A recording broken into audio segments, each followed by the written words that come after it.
ઘરે ઘરે સોનાની ખાણ, દૂધ સાથે સોનું પણ આપે છે કામધેનુ। હવે દિવસો દૂર નથી જ્યારે ગીર ગાયની કિંમત તેના દૂધના આધારે નહીં પરંતુ સોનાથી આંકવામાં આવશે, કારણ કે જૂનાગઢ કૃષિ યુનિવર્સિટીના વૈજ્ઞાનિકોની એક ટીમને ગૌમૂત્રમાં સોનું મળી આવ્યું છે। જૂનાગઢ કૃષિ યુનિવર્સિટીના બાયોટેકનોલોજી વિભાગના હેડ ડોક્ટર બી.એ. ગોલકિયાના માર્ગદર્શન હેઠળ 4 વર્ષ સુધી હાથ ધરાયેલા આ સંશોધનમાં કુલ 400 ગાયોના મૂત્રના નમૂના ચકાસવામાં આવ્યા, જેનું લેબમાં પરીક્ષણ કરાતા તેમાંથી સોનું મળી આવ્યાની પુષ્ટિ થઈ। વૈજ્ઞાનિકોનો દાવો છે કે 1 લીટર ગૌમૂત્રમાંથી 3 થી 10 મિલીગ્રામ સોનું મળી આવ્યું છે। ગૌમૂત્રમાં રહેલું સોનું આયનિક છે, જે પાણીમાં ભળી જાય છે। આમ જનતાને અને ગૌપાલકોને ખૂબ રસ પડે છે। 1 લીટર ગૌમૂત્રની અંદર 3 થી 10 મિલીગ્રામ જેટલું ગોલ્ડ અમને જોવા મળ્યું। વૈજ્ઞાનિકોના દાવા પ્રમાણે ગૌમૂત્રમાંથી પ્રાપ્ત થયેલા સોનાનો ઉપયોગ ઘરેણાં બનાવવા માટે પણ થઈ શકે છે। ગૌમૂત્રનું સુવર્ણ અને માર્કેટમાં મળતા સુવર્ણ વચ્ચે કોઈ ફરક નથી। ગૌમૂત્રની અંદર પ્રવાહી સ્વરૂપમાં રહેલું ગોલ્ડ છે, એને આપણે અવક્ષેપિત કરી અને ગરમી આપી અને ઢાળો પાડી અને એનો વરખ કે એની ટીલડી બનાવી શકીએ અને પછી સીધું એ ઘરેણામાં જઈ શકે। ગૌમૂત્રમાં સોનું હોવાની વાત અગાઉ આપણે શાસ્ત્રોમાં વાંચતા આવ્યા છે, પરંતુ આજ દિન સુધી તેની પુષ્ટિ થઈ નથી। આ સંશોધનમાં વૈજ્ઞાનિકોએ સૌથી પહેલા ગૌમૂત્રનું કલેક્શન કર્યા બાદ સૌથી પહેલા તેનું ફિલ્ટ્રેશન કર્યું, બાદમાં તેનું માઇક્રોવેવ પદ્ધતિથી ડાયઝેશન કર્યું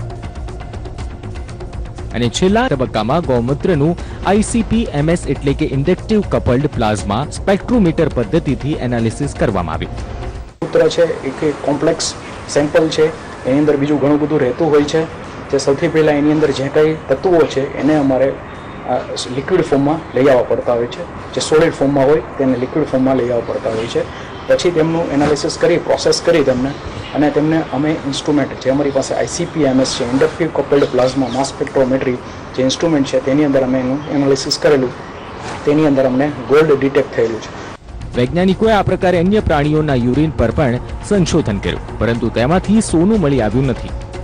ગાય સિવાય અમે જેમ કે બફેલો, ભેંસ, ઘેટું, ઊંટ તેમજ જર્સી ગાયના સેમ્પલ પણ એનાલિસિસ કરેલા છે સારી એવી માત્રામાં, પણ તેમાં અમને ગોલ્ડ ડિટેક્ટ થયેલું નથી। તેમજ આ સંશોધનમાં ગૌમૂત્રમાંથી સોના ઉપરાંત અંદાજે 5100 જેટલા તત્વો મળી આવ્યા છે, જેમાંથી 388 પદાર્થ એવા છે જે આયુર્વેદિક ઔષધિ તરીકે ઉપયોગી છે। ગીર ગાયના ગૌમૂત્ર પર કરેલા સંશોધન બાદ આ ટીમ હવે 39 સ્વદેશી ગાય પર સંશોધન કરશે। કેતન ઓઝા, સંદેશ ન્યૂઝ, જૂનાગઢ। તો આ સંશોધનના આધારે હવે આવો એક ગણતરી કરીએ કે જો આ શક્ય બને અને તમારી પાસે એક ગાય હોય તો તમે દર વર્ષે કેટલી કમાણી કરી શકો।